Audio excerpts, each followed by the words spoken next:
عايز اقول رايي بشكل سريع بعد الماتش على طول، عشان اللي انا حاسس بيه يطلع كده مره واحده على طول بعد الماتش. انا ما روحتش حتى، خلصت الماتش طلع اتكلم. انا مش متعصب او مش محروق دم يمكن قوي، عشان انا بصراحه انا كنت متوقع ان شكلنا يبقى وحش في الملعب، وانا قلت كده في الفيديو. احنا ما بنعرفش نلعب برجلينا، وقلت ان احنا الفرق اللي بتهاجم قدامنا وبتسيب لنا الكوره منظرنا بيبقى وحش. بس انا ما توقعتش ان احنا نبقى وحشين بالمنظر ده. احنا وحشين قوي قوي قوي، والكرة في رجلينا. وحشين قوي، يعني الموضوع يضحك. الجون اللي دخل فيك ده يضحك، والجون اللي دخل فيك ده هنتكلم في حاجات فيه. انا ما توقعتش الوحاشه دي. يعني انت بتلعب وحش ومش عارف تروح وما بتعرفش تخلق فرص، انا كنت متوقع كل ده عادي. انت ما بتعرفش تلعب برجلك، بس مش للدرجه دي. انت اللعيبه ورا في اخر الماتش كانت بتخاف تنقل الكوره عشان خايفين حد فيهم يغلط. يعني الموضوع يضحك. انت ما بتعرفش تنقل نقلتين مع بعض. انت في العيال اللي بتلعب خماسي بتعرف تسلم وتستلم احسن من لعيبه منتخب مصر. احنا ما نعرفش نسلم ونستلم، ده الموضوع يضحك.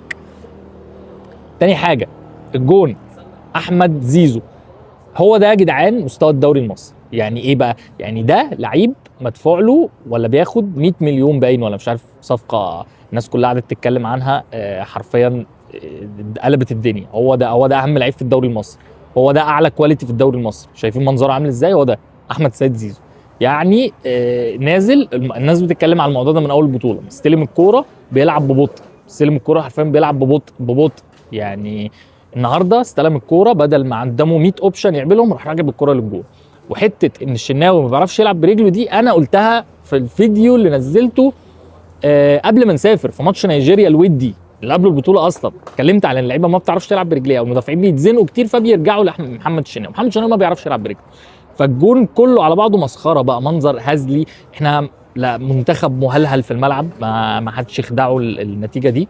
عارف ان احنا شكلنا في لما نلعب بقى ضد فرقه بقى زي فرقه تقيله وهي اللي هتهاجم عليكم كده، هيبقى احسن من كده، عشان هم بقى انت هتبقى بتدافع واقف ورا، الكوره مش هتبقى في رجلك. يعني انا متاكد 100% ان مدرب بنين هو ما بيقولش حاجه للعيبه بتاعته دي غير ان هو يا جماعه سيبوا لهم الكوره في رجلهم، ما تعملوش حاجه.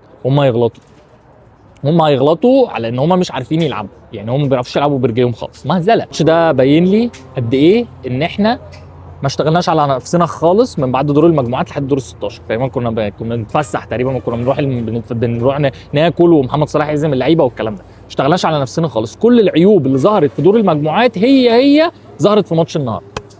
مفيش اي حاجه اتحسنت، نفس الاداء. يعني نفس كل حاجه، مفيش ولا مشكله عندك. المفروض ان انت تشوف المشكله اللي عندك في دور المجموعات دي، عندك 7 ايام تشوف المشاكل اللي عندك وتبدا تصلح فيها.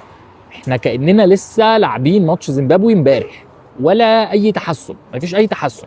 فكره ان مرموش برده بيلعب سترايكر، ومرموش طول الماتش واقف، هو خلاص، هو يا جماعه، هو مش هو ده السيستم اللي مرموش يلعب فيه سترايكر. قلت الكلام ده قبل كده.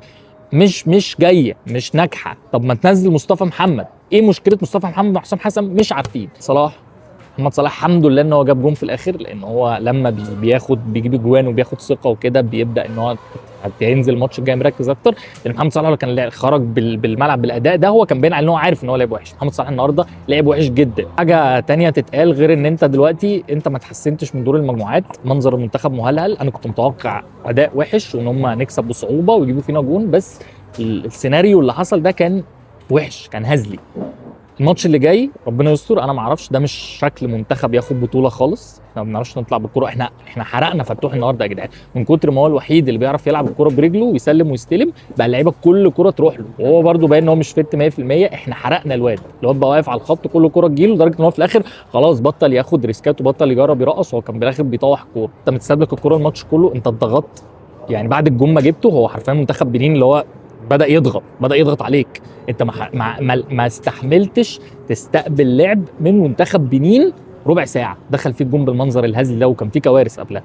انتوا متخيلين لما بقى منتخب بقى تستقبل لعب بقى منتخب زي السنغال ولا منتخب كوت ديفوار اللي انت هتلاعبهم الماتشين الجايين، الماتش الجاي يعني لو تأهلت بعده؟ الصراحه انا مش محروق دمي، لان انا كنت متوقع، بس انا ما توقعتش الموضوع يبقى وحش قوي كده الصراحه.